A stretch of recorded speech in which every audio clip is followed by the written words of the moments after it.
central complex, what it represents is an interaction between two factors, venous return and cardiac output. It's the balance between them that decides your CVP. So if one is constant, then you can judge the other. And cardiac surgeons in the past, 20 years back, used to do that if they operated on a patient and if the cardiac output would fall, they knew it from the fluctuations in CVP. Another question is, I'm going slow, Dr. Saab. Okay, I just think it's important people understand basic concepts before I go on to advanced critical care. So now you all do CVP, and I want to ask you, learned audience, what is the reference point from which you measure CVP? Is that too difficult a question? Is it the mid-axillary line in the third intercostal space? It is the mid-axillary line in the fifth intercostal space. So I'm saying modern clinical practice. Sternal angle, external auditory meatus, suprasternal notch, and I don't know. Timer has started now. Let everyone vote.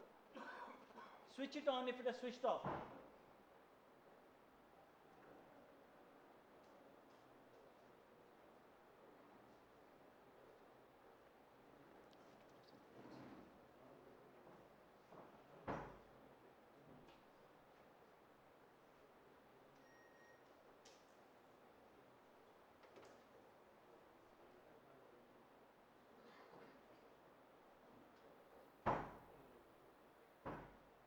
Okay, very nice. Sorry. Many of you have said that 11 of you said it represents C, sternal angle. Some of you said others. And actually, majority of you are right. It's today's sternal angle. Why is this so? Because you know that today patients in the ICU should be nursed 30 degrees propped up. Whereas mid-axillary line is only valid when you have a patient lying down flat. So what nurses do is they make the patient lie flat, balance it, and never keep the patient in that position. To me, it's like showing one girl to the boy and getting her married, someone else married to him. Your reference point is mid-axillary. How can you then change the scenario? The advantage of sternal angle is that because the atrium is a rounded structure behind the sternum, the relationship does not change if he sits down or lies there, and therefore the sternal angle. But the sternal, here normal CVP is 5 to 10. This is 5 centimeters above, so normal CVP is 0 to 5 if you use the sternal angle, and that's what everyone should use. Now, when you give a fluid challenge, there are a lot of issues about fluid challenge. What is a fluid challenge? Would anyone tell me? How much fluid do you give over how much time? Anyone? That's why we need audience response. No one wants to show their hand. They want to do it quietly. Okay? The issue with fluid challenge is you must give enough fluid to increase the CVP by 2. Okay? And usually it means, the various views you'll get is not less than 500 ml of saline over not more than 5 minutes. It's got to be very rapid. If you give it slowly, if I give a liter or 2 liters over 1 hour, it becomes ineffective.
40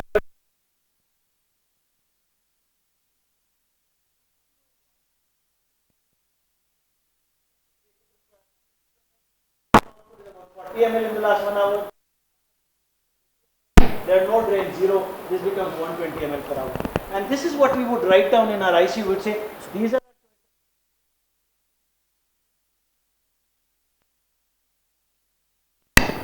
Okay, and don't. People keep telling this, and it's very important. Just because patient is hypertensive, don't start inotropic.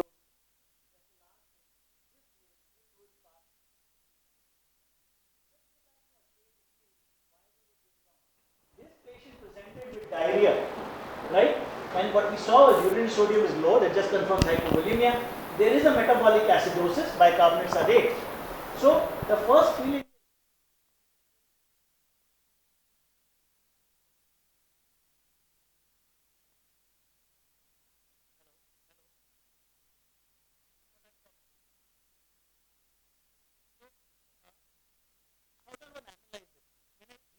Case, I say severe diarrhea, poor oral intake means I have to give IV fluids. Diarrhea, remember, though your bicarbonates are low here, you know that, but almost every patient with diarrhea needs bicarbonate. The lower gut is extremely rich in bicarbonates. Very few indications for bicarbonate nowadays, but one of them is diarrhea. So if you have diarrhea, you need to replace some amount of bicarbonate. Now the potassium here, and this is very important, 3.7, you say, not too bad. The reality is, it's very low. Why? Because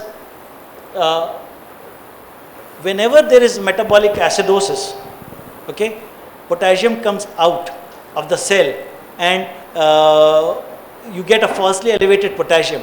You need to correct that because for every 0.1 drop in the pH, the potassium increases by 0.7. And here it has become pH is 7.2, so 1.4 you need to subtract. The correct potassium is 2.3. So imagine if you were to give soda bicarb to this patient, you would worsen the hypokalemia. So how do you treat this patient? You know that there is diarrhea and you will need to give fluids, you will need to give bicarb and you will need to give potassium. Now if I add KCl in normal saline, what is the disadvantage? You say, oh, I give potassium in normal saline. Why you should never give potassium in normal saline? Normal saline has a sodium was 154, 20 ml of KCl has ion equivalent of 40, this becomes 194. Osmolarity is twice the sodium, or in this case twice the sodium per potassium. Osmolarity becomes 396. It becomes a very hyperosmolar solution. And you know this experiment you used to do in when you were studying, that if you have a cell with an osmolarity of which is normal 285 to 295 and you surround it by a hyperosmolar solution, it will shrink. So your cells are already dehydrated. Okay, when you lose fluids, 2/3 is intercellular. And now, when you're correcting it with saline and KCl, you're actually causing further dehydration of the cell. If you take half saline and add KCl, half saline is half of 154, so 77. 40 is 40, 117, osmolarity 234. Intercellular osmolarity 285 to 295, there is rehydration of the cells occurs. And that is why you never add potassium to normal saline. Why don't you add potassium to dextrose? Dextrose stimulates insulin and insulin pushes potassium again inside the cell, so your potassium does not rise. Now this is a patient who is very similar to this, the first case, but from the history does not tell you where is the source of fluid loss. She denies vomiting, diarrhea, diuretic, everything, but you see the bicarbonate is low, there is a metabolic acidosis. Between vomiting causes metabolic alkalosis, diuretic causes metabolic alkalosis, diarrhea causes metabolic acidosis. So you have strong reason to suspect diarrhea. She denies diarrhea and therefore this is laxative abuse. When a person, it happens and you don't want it, you complain.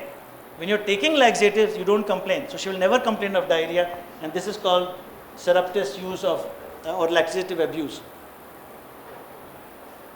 This we have already understood. So this was about fluid management. Are you up to going to the next one on electrolytes? Which electrolyte would you like first? Hyponatremia, okay, hyponatremia.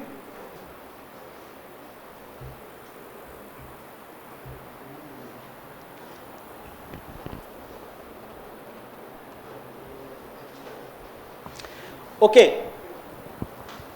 Hyponatremia is an extremely common problem in the ICU, and it's so confusing in textbooks because they will give you various approaches to diagnosing hyponatremia. The one which I am giving you is the simplest. But first, let's start with a case. A 32-year-old schizophrenic patient is admitted following convulsion. He was on haloperidol. He is drowsy but arousable. There are no localizing signs. Afebrile. BP is normal. Sodium 116, potassium 3.8, creatinine 1, urea normal. Urine output 120 ml per hour. Urinary sodium 35, urinary potassium 15, urine specific gravity 1003, which gives you osmolarity of 92 in the urine, serum osmolarity 240. The question is, why is the patient hyponatremic? All right, patient has come to you in the clinic and you've got to diagnose the cause of hyponatremia. Audience response starts now. A, B, C, D, E. What do you think is the cause of hyponatremia in this patient? You're the treating doctor.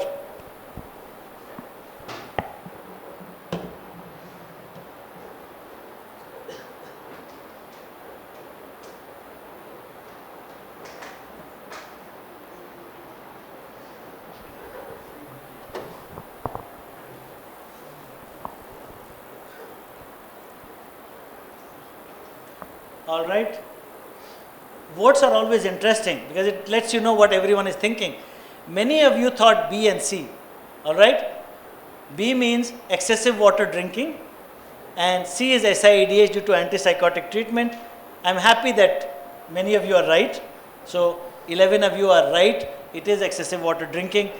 Many of you tend to feel it is he's on alloperidol and there are other reasons. So we will see what it is due to.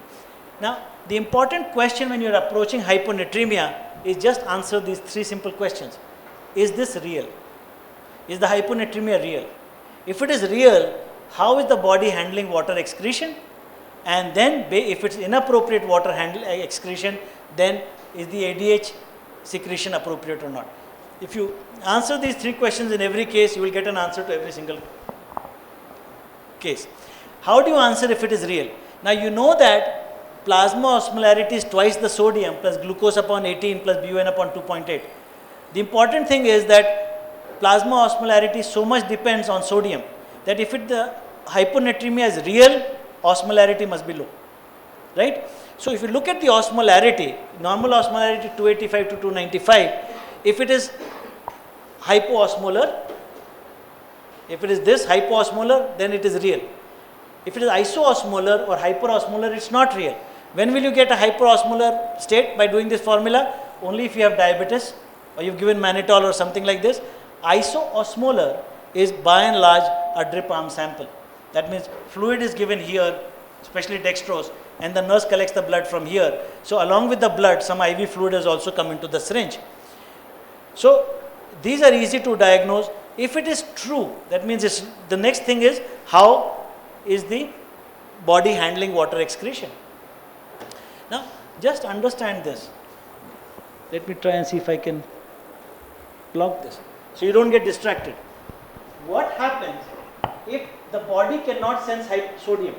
The body senses water. So when you have hyponatremia, the body thinks there is excess water. If the body senses excess water, what would you do? To throw that water in the urine, and you will get dilute urine, and your urine osmolarity should be less than 150. That's an appropriate thing, isn't it?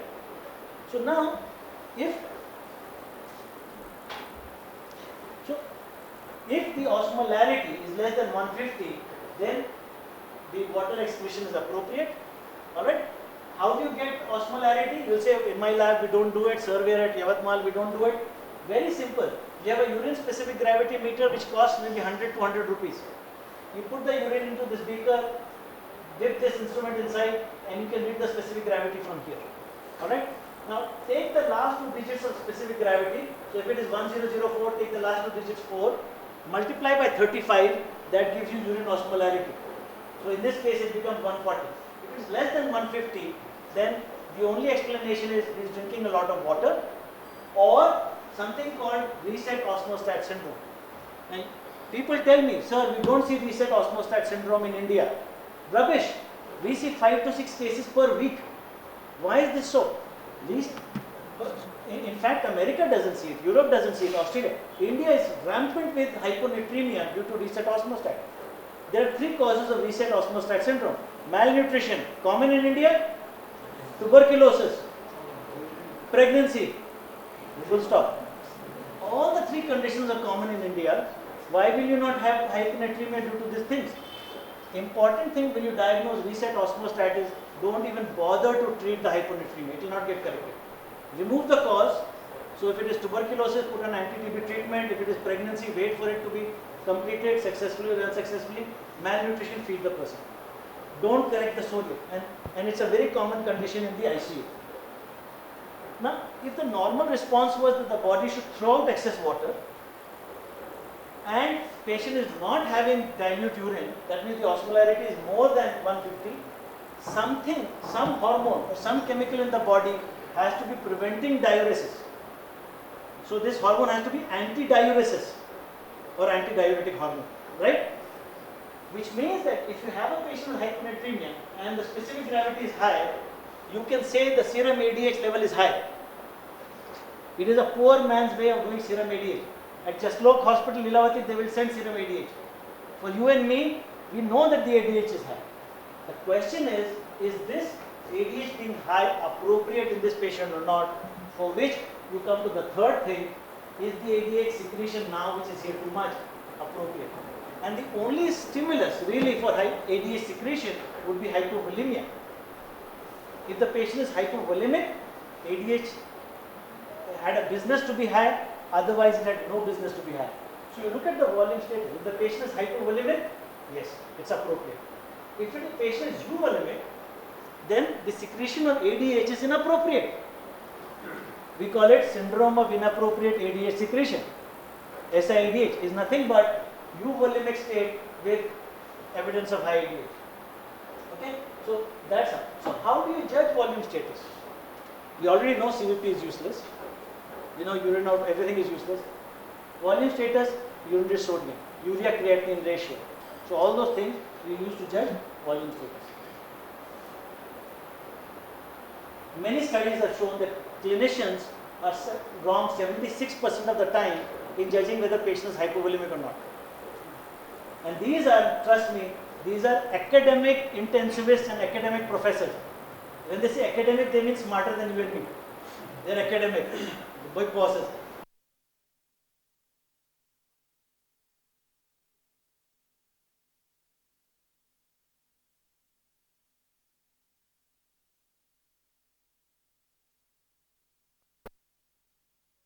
High serum lipids, sodium 125, these are the reports.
We'll work this through in the end. Okay. Now, how do you approach hyponatremia? Sodium less than 135 is hyponatremia. Alright? If it is less than 120, or the patient is having convulsions, or is having altered sensorium, it's severe. The signs and symptoms of sodium disorder are always neurological. Anything neurological. Drowsiness to convulsion to coma, anything, but only neurological. You will never have paralytic ideas. You will never have a myocardial infarction. You never have an arrhythmia. But always anything that is neurological. A person could be asymptomatic because it's chronic, or it's extremely mild, a person will not be symptomatic. Pseudo-hyponatremia is something that's overdiagnosed and usually more important in the exam than in real life. Because when you say pseudo-hyponatremia, everyone says hyperlipidemia or hyperprotein, multiple myeloma, etc. You will be surprised that the triglycerides have to be more than 3,000, 4,000, 5,000 to cause hyponatremia. Because for every 500 increase in the triglycerides, sodium drops by just 1. But at 500, triglyceride serum becomes lipemic. So it is in practice never really a cause of hyponatremia. Proteins, unless your proteins are more than 10, right, you will not have hypoproteinemia or hyponatremia because of this. The commonest is drip arm sample. Fluid going here, dextrose, and blood being collected from here. It's also important to know when you have hyperosmolar or diabetes, so how do you correct for high glucose? The formula is very simple. Between 100 to 400, for every 100 increase in the sugar, the sodium drops by 1.6. Beyond 400, it drops by 2.4 per 100 gram rise in sugar. And therefore, when you have a patient with diabetes or diabetic ketoacidosis, you need to calculate the sodium and then decide whether you need to treat it or not. So, basic approach is it real? Is the water excretion appropriate? And is the ADH secretion appropriate? Now, coming to treatment of hyponatremia, there is a lot of confusion. First of all, correct at a safe rate. Alright, we'll understand what this is. Don't forget to treat the underlying cause. The choice of fluid is something that is totally misunderstood. You can get hyponatremia with hypervolemia, euvolemia, and hypervolemia. How can you treat everyone the same way? So you treat hyponatremia separately. If the patient is hypovolemic, give fluids, hypervolemic, restrict fluids, euvolemic, restrict fluids. Have you understood? And always treat your hyponatremia with 3% saline. Trust me.